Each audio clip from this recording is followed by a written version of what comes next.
Hey everyone, quick little announcement here from Fishing the DMV. Our Weekend Warrior package on Patreon is nearly full. There are only 46 spots still available. Once these spots are gone, they're gone, and the Weekend Warrior tier will be closed to the general public.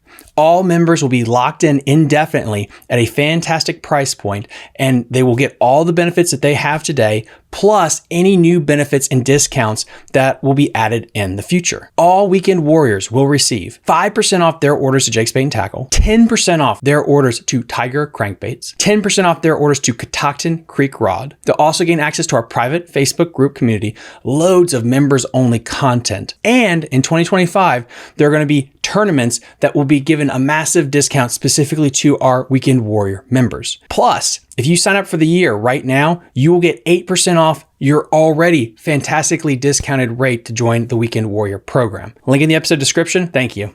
You're listening to Fishing the DMV with your host, Thomas Ahrens. Fishing the DMV is brought to you by Jake's Bait and Tackle, located in Winchester, Virginia. If that doesn't get you jacked up, I don't know what will. Good morning, everybody. Welcome back to Fishing the DMV. I'm your host, Thomas Ahrens. Today, I have on Daniel Litwin, aka Big D TV, a great up-and-coming YouTuber from the Shenandoah Valley, who also not only does he do the kayak side of things, he's dabbling in co-angling this year. Sir, thank you so much for coming on the show. I really appreciate it. Yeah, thanks for having me. So, I mean, let's get right into it. This year with the co-angling thing on the BFLs, were you fishing the Shenandoah and the Piedmont division or just one or the other? I was doing both. I did every event. Well, this is your first year or your second year doing the co-angling thing? It was your second, right? No, this is my first year. It was your first year? Mm-hmm. What kind of perceived notions did you have going into this year, going from a kayak to the back of a boat? I just remember I won that giveaway with Billy Coles that you did on your show a while back, and he's the one that told me I should do it, just to do it, because he was like, you catch 4 fish, you'll probably get a check. And so I was thinking, okay, I'll throw what I throw for smallmouth. I'll just throw some finesse stuff, catch 4 fish, cash a check. And at first that's what we started doing, and my buddy Matt and I, we started doing that, and then we learned like we can power fish if we really want to a little bit. If our boater is doing finesse, I don't want to throw the same thing he's throwing. So just kind of accommodate or change some things going to that. And then I took things that I learned from co-angling and I use them on the river now. What was that first tournament like? Cold and wet. It was awful.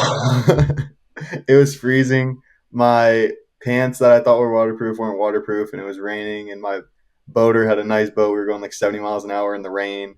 So I was just instantly soaked and just cold and shivering. It was rough. Did you catch a check in that one? Yeah, that was my first tournament. I won. I don't remember what place, but I remember I got a check. That's crazy that like your first time co-angling, man, you already get to cash the money. Yeah, it was really surprising me. I didn't expect to go down there and already be cashing checks.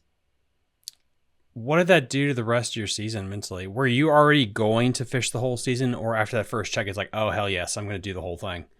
Yeah, I think that I was going to fish it either way, but seeing how rough it was when it was that cold kind of made me shy away at first. But then I was like, yeah, I might as well go ahead and do as much as I can. So you finish up at Smith Mountain Lake, and what's the next one that you do? I think we went to the Potomac next.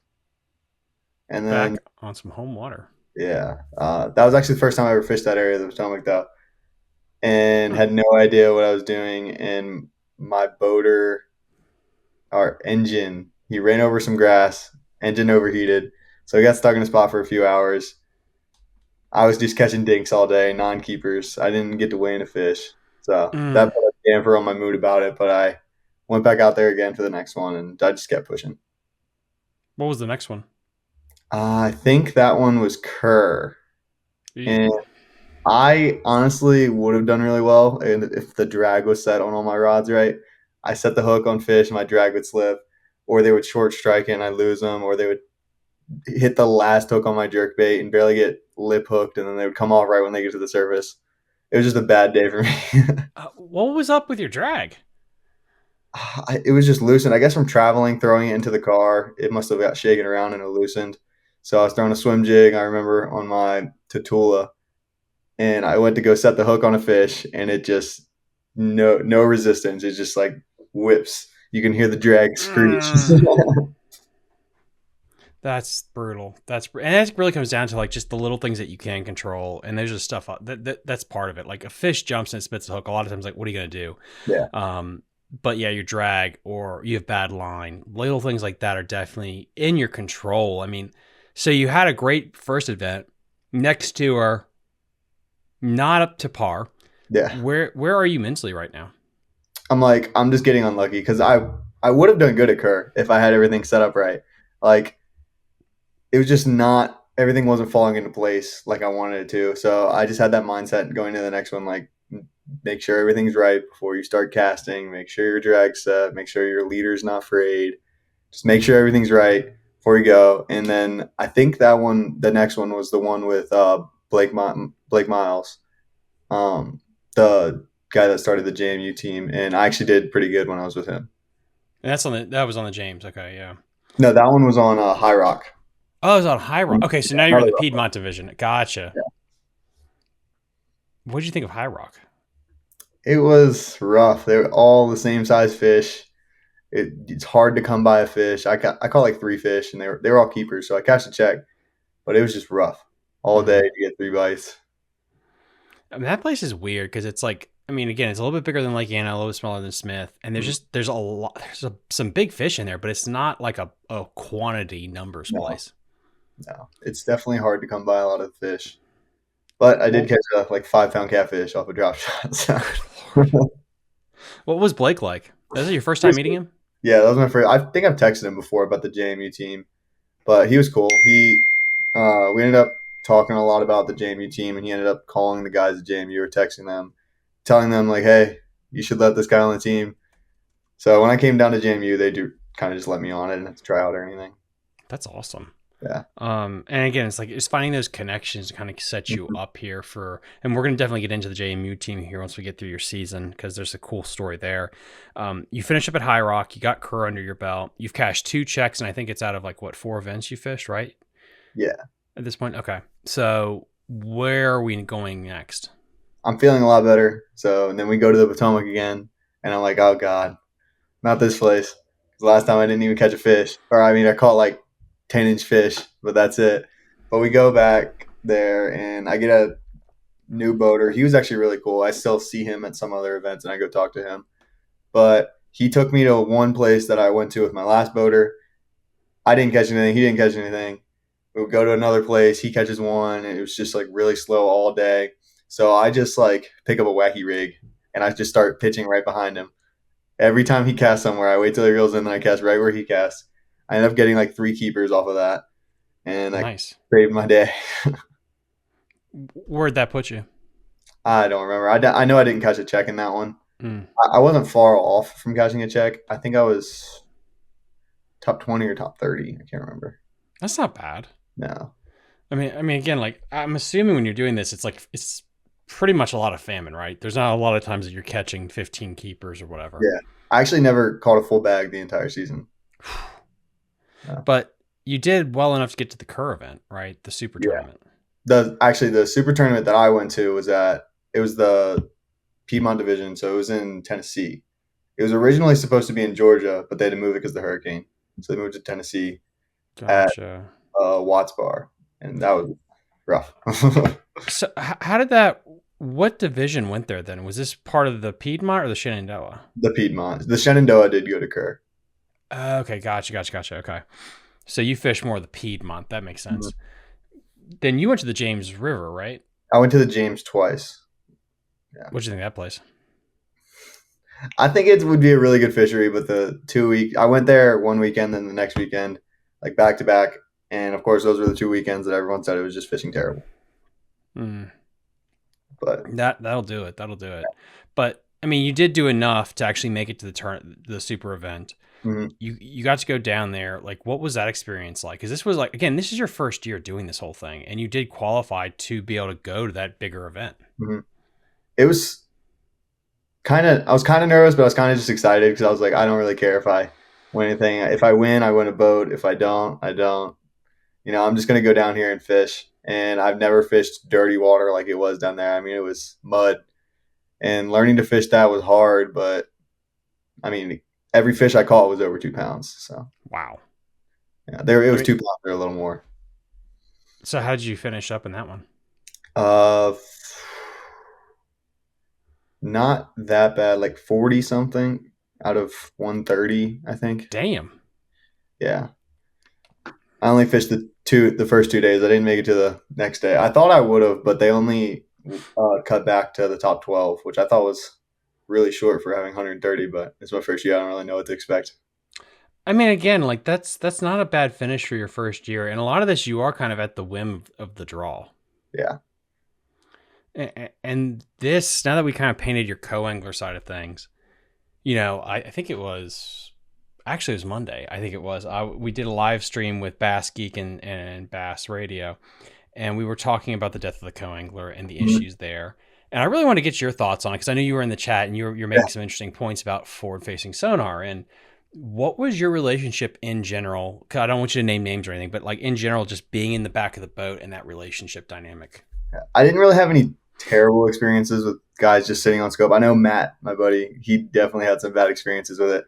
But most of the guys that I had that were using it were either like, you can cast in front of me, just make sure you wait a few seconds after I cast, or they were like, there's fish over there, I can see them, you can go after those. Or they were usually just pretty lenient with me. They would let me cast as long as I'm not casting right on top of them. Or really, I know there were horror stories from Matt saying if he cast it anywhere near the front, boater would get mad and they would turn the boat away and everything. I've had boaters turn the boat away from me getting bites and stuff, so I kind of stopped telling them when I would get bites. But it wasn't terrible. I don't think it's really ruining it for the co-angler. I do think that I do like the rule of them having a 3 fish limit for co's because I think that makes it a little more fair. Because it's hard to catch a full limit when you're basically following someone up most of the day.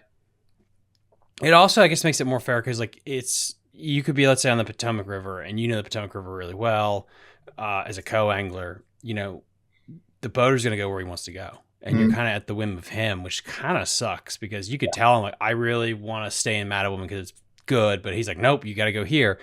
And yeah, you are at a massive disadvantage. And then there's also the fish care aspect. Having only 3 to deal with, it should, in theory, increase the survivability of the fish. Again, I don't know, that is interesting to me. But like with the forward-facing sonar thing, why do you think there is that frustration? I think it's because a lot of the other I've been with boaters that don't have it, and they like have this grudge against the guys that have like 4 screens and 22-inch graphs and everything. They have like this little grudge, like one day I'll be over there, I'll be cheating, because I've seen people drop their trolling motor before blast off and just like follow schools of fish around with FFS, and then as soon as their number gets called, they just pick up a rod and start fishing, which I think that's unfair. But I think that some of the boaters just they don't want to buy it because they think it's cheating, and I don't think it's cheating. I think it's gives you a little bit of an advantage, and it's really expensive, so it's hard for other boaters. But I don't know. What do you think from a co-angler point of view? That you've been in the back of the boat. Does it create the drama people say it does? I haven't experienced it that bad, but I know Matt has, where they'll be sitting on fish and they'll just be turning the boat away so you cannot cast up there, and they'll have you pinned up against. You can either cast behind you or you can cast to the left, and it's just grass that you fished, taking 100 casts in. There's nothing in there, or you can cast to the right of you, and it's like just a 50-foot drop. And you catch fish. The only fish I've caught in the 50-foot drop is catfish, but. What do you think has been the issue with co-angling just in general about like you're seeing this drop off? And I know the BFLs and other organizations have blamed like, well, it's all forward-facing sonar's fault. Where do you think blame should be put for the friction that you're seeing between boaters and co-anglers? I think people are just realizing that it's more luck. Like, you got to get on the boat with someone that knows what they're doing, but not knowing what they're doing enough to catch all the fish. Because you got to have someone that goes and puts you on fish, but doesn't catch them so that you can catch them. If you get someone that's really good and catches all the fish, you're not going to catch anything. And if you get someone that has no idea where they're going and they go somewhere and there's no fish there, then you're not going to catch any fish. That's a good point. And, for people that are listening to this thing, let me know in the comment section, do you think there's more luck being a boater or a co-angler? I can totally see your point there. There is luck of the draw. And it's also just about if you're going to get a dick or not. Mm-hmm. Like, And again, I think this is where it's like it's that weird cycle in like human psychology where you like what is it like the bullies become the bullied become bullies or the circle of life crap. I don't know how it works, but it's the same thing where you get if you are a boater and you get a bad draw with a co-angler, you hate co-anglers now. And if you're a co-angler and you get a bad draw with a boater, all of a sudden you're like Matt being like, screw them all. They're terrible. That is fascinating to me. So you don't think in general that in forward-facing sonar was the issue. Yeah. And if it's not luck, where do you, or besides the luck of the draw factor, where else is there friction really between co-angler and anglers? Some people are just awkward with meeting new people. And I think it's communication. Yeah. I've been on boats with really weird really, really weird boaters, and I'm uncomfortable for 8 hours. Really? But, yeah. That like when I went to the regional, both of my boaters just made me so uncomfortable. Like Diddy vibes? Like what do you mean? The second one for sure. Yeah. Holy shit. It's like a clean freak. He was calling me on the phone. He was like, don't have any mud on your shoes. If you have mud on my shoes, you can't get in my truck. You can't get on the boat. And I was like, whatever, okay. I mean, okay. And then we get on the boat and I'm fishing and there's grass everywhere. And we're fishing grass. A blade of grass gets on the boat. He's like, you got to pick that up, man. Can't have that on the carpet. It gets rubbed in. You got to get that up. And he jumps back there, throws it down. He's like, you got to get that every time. And he's just freaking out every time a little piece of dirt gets on the boat. Oh my God. That's a serial killer.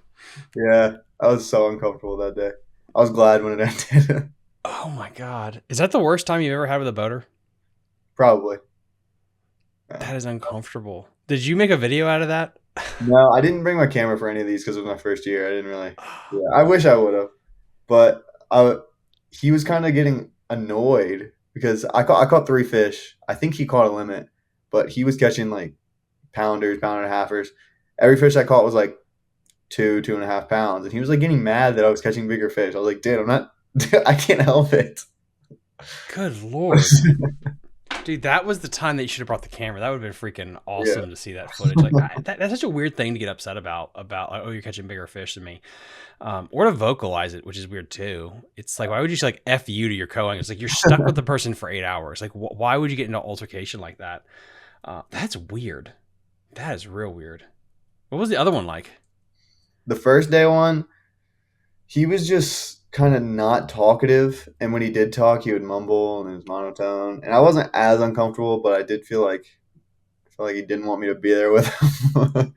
He was kind of pretending I wasn't there. And then there's boaters that will net your fish, but as soon as they net it, they throw it on the ground and then they start casting right where you caught that fish. I mean, yeah, I guess like I wouldn't mind being in the boat with someone that wouldn't talk though. Like I guess that's not as weird as somebody being the whole grass guy and mud guy. That's that's bonkers to me. But I guess like it's more of ethics, right, for them to net your fish for you more than like a rule. Okay. I think so. Yeah. That was another thing. The second day boater, he was like dead set on teaching me how to net the fish without like before we even got out there. And I was just like, dude, I know I've been doing this for a little while. I know how to net the fish. But he was like, but my co-angler yesterday, man, he just didn't know how to do it, man. I was like, okay, cool. And he was like, I had to show him. And then I broke my net. And I was like, then why are you trying to show me if you break your net when you do it? That is wild. I mean, the amount of stories you could write as a book about some of the weird encounters you have. And it's awkward. Like you're right. Like you're stuck for 8 freaking hours. Yeah. I mean, how do you make it manageable when you're basically on a first date like that for 8 hours? What are your tips and tricks for people listening? Just keep fishing. Try not to do too much. Just keep looking at the water. Just keep looking at the water. That's all I got. So don't make eye contact with your boater at all. No. Unless if he starts talking to me, I'll try to have a conversation, and then he just like stops talking. Well, let's flip the script. What was like one of your better ones? Kerr, the first time I went to Kerr, I didn't do well fishing, but I was just like really connecting with the dude. We were just having fun. We were just talking the whole time about random stuff, and then we were just having a good time. I was happy even though I only weighed in 1 fish. So I just had a good fish. It does make it better though when you can vibe with a guy like that. And did you? It also shows me like you're probably going to learn more from those people too. Mm-hmm. Like even if you're a great fisherman, if you're a dick out on the water, it's like I have less ability to want to absorb knowledge from you, even if you are really smart. If you come across like that, very petulant. And I guess it also depends on the fishery too, because if you're at Kerr in the middle of nowhere, I just feel like you take that differently than if you're in the back of a cove in the Potomac River and how that's all treated. Because again, like if you're in the Potomac River, at least in theory, you could cast anywhere in general, and have a chance. But when you're in the ocean of Kerr, like, yeah, what the hell are you gonna do? Yeah. Kerr was rough. I was lucky enough to get him just because we went to like back in this creek, and he said it was the cleanest creek on the lake, and it was pretty clean water, and it was smaller water, so I kind of felt more at home fishing smaller water. Was this the Kerr that you did in the fall? No, Kerr, that was, I mixed it up. That was the region. Kerr was the regional, or no, Kerr was the super tournament. Sorry, and the regional was Watts Bar. At So Kerr in the fall, I won second place. okay, cool. I'm Yeah, not that was completely pretty crazy. good. Yeah, no, you got that right. I realized that a few minutes ago, and I was like, wait, I'm on the wrong thing. It's like, wait, it's like the BFL website has the wrong person then in second place. So let's talk about that then, because you go to that event, and this is with the guy that you enjoyed, right? Was the first day No. That was the first time I ever went to Kerr, the in the fall. super tournament. That one, I did get a guy that was pretty cool, and he was kind of scoping for a little while, but it wasn't that bad. He was just looking at a brush pile for a little bit, and then we moved. But How in a scoping event, like again, this is a scoping event. This gets down to that friction you have between the boater and co. And you kicked ass doing it. It was like, did you have a game plan to combat this? yeah, so I actually talked to you about it. I was like, I'm gonna throw this Okashira spin head most of the day, and then that drop shot and maybe a jerk bait if I can. And that's what I did. Okashira came in clutch. I love that thing so much. The spin Dude, head is so good. it really is. And if you guys are listening, it will catch smallmouth too. Oh yeah. How did that day go down for you? Did you catch your limit early, late in the day? How did it go? The limit. Really? Yeah, I just caught a big fish and that put me ahead of everyone. What was the size? It was 411. It was also a big bass for the tournament. Dude, that's freaking awesome. I skipped it under a dock in like a foot of water, and it ripped it out of there. Because we were scoping for the first like half of the day, and he was like, "All right, this isn't working." And I had like a 3-pounder or he's probably 2.5, 3-pounder. But I had him in my live well, and I think he had 2 fish that he got off the brush pile, and they just like weren't reacting. They weren't chasing fish or anything like we thought they would be.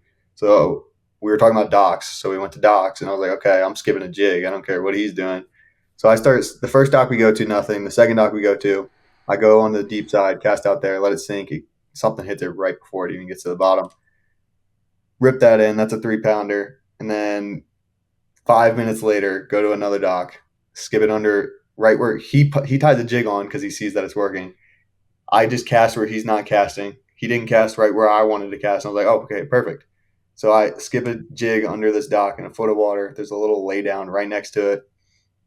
And I just feel a big thud and I rip it out. How many fish do you have at this point? 3. That's all I caught the whole tournament. So you got the Okashira headfish and then 2 jig fish? Yeah. Or not I caught 3 that day. I caught 3 more the next day.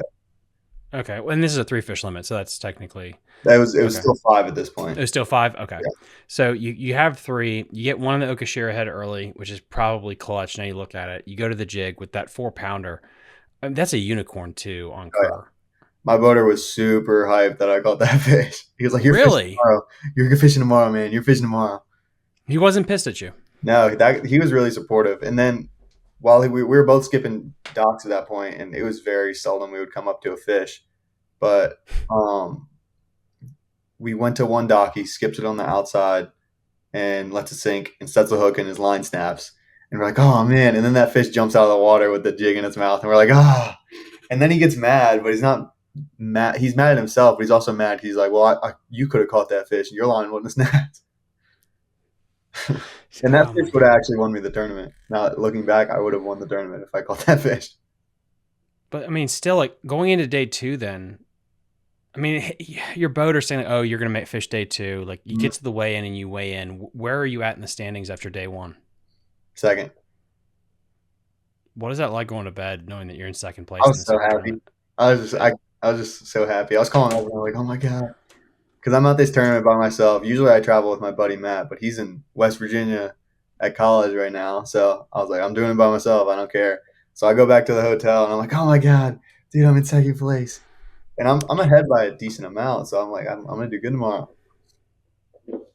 It is weird when you're up in the standings like that, and it feels like a dream state because it's like when you say like, oh, everyone daydreams about, oh, what if I won the lottery, but when something like that comes, it's like numbing. Like this is fake, and when you're that high in the standings, you're like, this is weird. Mm-hmm. It's just like a Disney movie. And when you get there on the water, how much do you feel like you're fishing like stress free, or a lot of pressure on you going fishing day two? I felt more pressure because when we met up with our second day boaters, my boater was like, listen, I'm gonna be scoping all day. And I was like, oh God, what's going to happen? Mm. But I was stressed out at first. And then once we got on the boat, he was really chill. And he was like, listen, you can cast up there, but wait till I say to do it. Because if you cast both in at the same time, they're not going to bite. And we were just throwing flukes at schooling fish all day. That's all we were catching them on. I caught I think one keeper on an Okashira. I don't even know if it was a keeper though. Can't remember. But I was just fluking most of the day. That's wow. So when you mean fluking, what do you mean? Just for people listening at home. 20 foot of water, slightly weighted fluke, and just cast it out there. If you see something bust at the top, because they were schooling this day, see something bust, cast it right on top of it. Let it sink for a second, twitch it, or just pull it, just work it. And then they either hit it or they don't. You just keep doing that. And we're in like 20 foot of water, so you're letting it sink for like 2 or 3 seconds and then just working it near the surface like it's a fleeing shad trying to run to the surface. Mm. When did you catch your first keeper? Probably like 3 hours in, only because I was throwing a spook and they were hitting it, but I think there was a lot of striper, and they were hitting it like 3 feet out of the water, and nothing was getting hooked. So I was like, whatever, I'm tying a fluke on because my boater's killing it over here with a fluke. So I tied a fluke on, and I finally started hooking them. And so you got your first one. How big was it? Maybe pound and a half, 2 pounds. Mm. I mean, that's not bad. I mean, that's like, not bad. I say that. That's pretty good actually for Kerr. So you hit that. You get your first one. It just, I mean, honestly, like, just tell me how the day unfolds. Because again, like, I just can't imagine what's going through your head right now. I was stressed because once again, it took me forever and ever to keep catching fish, but I would hook one and it would get off, and I would be super stressed about it. And then I'd hook another one and I'd get him in, and he's only like a pound, but I keep him. And I'd keep going. Like 2 hours later, I'd catch another one. He'd get off right at the boat, and I'm just like stressing about it. And then I hook one more, and I finally get him in, and he's barely a keeper. So I throw him in, and I end with like 4 pounds from that day. You got 4 pounds, and you get in there to the weigh-in. Are you just feeling like just dump the fish back, screw it, don't even weigh them? I failed. Like, where's your mind at? I was like, everyone else did the same. I gotta go. Everyone else did just how I did. So that's what I always tell myself every time. Everyone else sucked. I know it. I just know it. I know it. Oh my God. So you get in there. Are you one of the first flights to weigh? Yeah. Both days I was either first or second flight. So. All right. So you weigh. Do you know where you are in the standings as soon as you weigh your fish? I stayed in second the whole time because the second day they put us in order, and then everyone weighed. The guy in first place stayed in first place. I stayed in second. If I caught one more fish, would have been a game changer. But that's weird though. Mentally, we're like, the Band-Aid's ripped off. I know I didn't win, but then it's a flip side. It's like, now you're probably, oh shit, how far am I going to fall? Mm-hmm. Yeah, I was worried about how far I would fall because some people did catch. No, I don't think anyone caught a full bag on the co-angler side that day, but some people did catch pretty decent fish, and all my fish from that day were like subpar. But I was happy that I got second place even the first day, so I didn't really worry about dropping too many spaces. I mean, that's the weirdest thing about this sport is when you weigh in. Like, I weighed in at the middle of the pack at this Butch Ward event, and then you're just sitting, and that is pure hell to just like see who gets to kick you off. And even if it's second place, because second place is still pretty good for this tournament when it comes to payday and all that other stuff. But then just to watch every bag come through and just sweat that out. But driving away from that event before, we talked about the regional that you did, where is your head at for the year and how you look at your whole year? I broke even. I either broke even or made a profit just from that one tournament. So I was super happy. Now, not money wise. Let's talk about just execution, everything. What did you learn? What did you do right? And what would you go back in time and change? I would change certain things I threw near the beginning of the year and change them to certain things that I learned at the end of the year. So is it certain tournaments that stick out to you? Yeah, I think Smith Mountain Lake, the first tournament, I think the Okashira would have done really good. But other than that, I don't think there was much else I could have done that day. And obviously, the first time I went to Kerr, I would check all my gear first. I think I was throwing the right stuff at Kerr. I just didn't set my drag and everything. I was losing fish for no reason, or reasons that I shouldn't be. So really, it's just check what you're doing, check your rods, check your line, check everything before you start fishing. So check everything would be the biggest thing that you'd want to do again. Yeah. What was a positive takeaway, you think? Besides the money, no. I definitely learned a lot. So I learned places to go in certain different water, how to fish different water, how to fish dirty water. I'm on the Shenandoah all the time, so don't really get to fish many dirty water. And then going to Watts Bar, that really helped me learn a little bit about fishing dirty water. What was the big takeaway about fishing dirty water? Vibration. Mm-hmm. Vibration and something you can see in dark water. That's true. I mean, you get to fish all these different bodies of water, and then you segue to this will help you in college. Mm-hmm. For congrats again for making the JMU team. That's freaking awesome. I don't know. It's like, again, going from never being a kayak guy to back of the boat, and then first year qualifying for regionals, breaking even for the whole year financially. You get all the experience. Hopefully, you got some good content out of it if you were able to video some of it. Yeah. I mean, yeah, it was just a remarkable year. And then we haven't even touched on the kayaking side of things. Like, what did you do kayaking wise this year? Any big tournaments? I didn't do as many tournaments this year because I wanted to focus on fishing new water and co-angling and doing all that kind of stuff. And I also wanted to work a lot this year because I was transferring to JMU and I wouldn't be working, so I wanted to save up more money. So I didn't do many tournaments, but I still went out at least once a week on the river and fished as much as I could. So not too much changed besides not fishing many tournaments.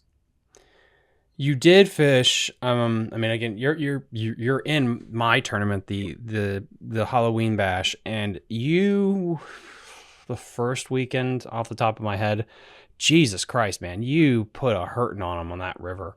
Yeah, I went out once and then I pull back. I didn't know the largemouth were that big. Oh, yeah. Holy crap! I was catching smaller ones. So the second time I went out, when I caught the 2 4-pounders, or I caught 1 4-pounder, 1 3.5, I was seeing 6-pounders like right under my boat. They just wouldn't eat. What is with the Shenandoah and the largemouth? Is that like a super secret thing about the Shenandoah? I don't know. The biggest one that me and Matt have landed, we've landed 3 between us of 5-pounders in one day, and he caught a 6-pounder once. But we found that 1 7-pounder that was dying. We scooped it up and picked it up. So there's giant largemouth in the Shenandoah. Don't know why. It's shallower water, but they're in there and they just don't eat anything. You can bounce a jig off their nose and they're just going to look at it. I mean, I guess that water is so clean. It's so clear, generally speaking, and shallow. I remember the time you and I went out there. Yeah. Dude, that bitch was shallow. My God, I should not have brought my oil rig out there. But you get these pools, and it just feels like if you're a 7-pounder, it's like, where the hell are they hiding? Mm-hmm. They just sit on wood. Like, no matter what, if you go to a tree, there's a largemouth on it. That's interesting. Mm-hmm. But the little ones, they're just dumb. Like, If they're 16 inches or below, they're just dumb. The second day again that I went out, I was floating over largemouth, and I was just like looking down. I had Matt on the phone and a smallie jig on, and I just opened my bail, dropped it down, and jigged it right in front of them. They were just hammering it. I was just catching them off of that. Mm. What lessons are you going to be able to take from your time on the Shenandoah River to college and the JMU team? How to fish finesse. Like smallmouth right now, this time of year, are more finessey than really any other time of year. The big ones, at least. Yeah. Yeah. So I'm pretty well versed on finesse fishing. And what's cool is you get to go from kayak co-angling to a boater, so to speak, in some regards. Is that like official or unofficial? I test drive it Monday, so as long as everything goes good with that, it'll be official. That's freaking awesome, dude. So you're going to be a boat owner here, which is definitely going to help you out also with your content, with your YouTube channel too, for sure. I think my content's going to do a lot better once I get on a boat. It seems like once people get on a bass boat, their views go up. Yeah, but then it's also like you get to experience that too. You get to experience different bodies of water. You can use the big engine. You can travel more. Yeah. Again, you don't need $100,000 bass boat, people, if you're listening. It's just something that you can get out there and move around a little bit. Yeah. I know you're super busy now that you're, going to a 4-year university. You got the fishing team. Are you thinking at all about potentially doing more kayak tournaments in the future, or like a NVKBA, like these bigger events where you can really win some cash? Yeah, I'm definitely thinking about doing that. I just need to get a trolling motor for my kayak first. Yeah. I know there's some guys out there. There's some burly men that don't mind paddling. It's a bitch and a half. I'm used to it, but I don't like it. No, and it's just harder to be more efficient with everything fishing wise, Yeah. I did the floating down the Doa tournaments because it's just a float. You don't have to really paddle too much. And I did really well in those. Me and Matt as a team won every one that we did as a team, and then I got second in the other one that I did. How much did you? What did you say? Oh, go ahead. I think I got second place in the overall standings, but I only fished 3 out of the 5 events. And did you win some change in that too? Yeah, I meet up with the guys to get my trophy and stuff, and I won like $100 each time because I just split it with Matt. Not bad. Okay. Yeah. That's another thing too. Is like I wish they had more big money events on the Shenandoah River. That'd be kind of nice. There's giant fish in there. I think there needs to be more tournaments on the Shenandoah. Yeah, for sure, man. I mean, it's a big stretch of river, North Fork, South Fork, main stem. Yeah, like I definitely would like to see you start, doing some more kayak stuff too. You got a sixth sense for kayaking. Like I'm not saying don't do the boat stuff, but again, you got to split your time between so many places. Would you want to I'm going to say torpedo, any will do, but would you try to get a new kayak to pair with your trolling motor, or would you use the kayak that you have? I would use the kayak that I have. It's got mount on the back for it already. And I just love that kayak. It's so versatile. It's so stable and rides so shallow. It's hard to beat it. Mm-hmm. No, like that thing was so, again, how shallow you and Matt got when we went out. Again, if you guys don't know, I have a Wilderness Radar 135. That guy is like almost 14 feet. It is heavy, great for bigger bodies of water to an extent, but it is really a chungus when you're dealing with 8 inches of water that the Shenandoah was having that time of year. But you guys are just floating right over top of it, no problem. Yeah. We can go in I think 3 inches is probably the shallowest we can go, and we'll scrape a little bit, but we can get over it. Maybe probably 4 inches. 4 inches sounds more normal. Was that normal for that time of year when we went in the summertime to get that shallow? No, it was super low. I think it's record low for that time of year. Gotcha. What is the water level at right now? I think it's around 1.5 as the front royal gauge, 1.5 feet, which is pretty normal. It usually stays around that for most of the year. In the winter, it might go up just a little bit, but usually it stays around this. In the summer, it goes below 1 foot, but we don't like when it stays below 1 foot for too long because there was a little fish kill because of that. Mm-hmm. Yeah, that can happen. Yeah. I mean, the river is so healthy right now with the largemouth, the smallmouth, the muskie. I think you sent me a video of like those things. My God, I don't know how they stay in there so thick. I saw it was probably pushing 45, 50 inch muskie the first time I went fishing down here. I saw 4 muskie that day in one spot. Did you get a connection with one? One of them followed. The first one I saw followed my jackhammer to my boat. That wasn't the video Oh, I sent you. The video I sent you was a smaller one. The first one I saw, you couldn't see it on the camera because of the glare, but it was a little bit bigger. dude, that's freaking awesome, man. So yeah, I mean, going into next year then with the college, I think, yeah, I think you said this off camera, but we'll just reiterate again. What's the first event then that you guys would be doing? Like, how does all that work? The first event for the series that we're signing up for right now is Okeechobee. So I'm hoping that we get to go down to that. There's been problems with me signing up for my Bass Nation account, so I had to like take 11 different calls, or yeah, 11 different calls with like 5 or 6 different people. Took like all day. Had to go to like the head lady of the tournaments, and she said, "You're not going to be able to sign up right now, but if you get your other teammates to sign up, we'll just whenever you're able to sign up, we'll backdate you so that you should be getting in." So hopefully that Mm. works out. And if we go down, we'll do fundraising to pay for everything, is what I've been told. So we go down for a week. We get a note from the dean for us to not to be excused for class, and we just get to go pre-fish and fish tournaments. Dude, that's so powerful. Like, and this is where I think older individuals' ire shouldn't be about forward facing sonar. It should be about they didn't have college where they could just take a week off and learn Okeechobee or a TVA lake. And that's powerful because if you want to make the transition to be a pro or fish BFLs, having a week to practice at any of these places is invaluable. Yeah, I'm really excited for it. It'll be the first time for me actually pre-fishing anything, so that'll be a new learning experience. And man, make sure you keep cranking out the content too. Again, and as always, guys, there'll be a link in the episode description, everything we talked about, including you gotta go sign up, subscribe to his YouTube channel, Big D TV. Where are you subscriber wise? How many are you away from 2,000? I'm at 860 something. I'm doing a giveaway at 1K. I'm giving away a Daiwa Fuego LT spinning reel.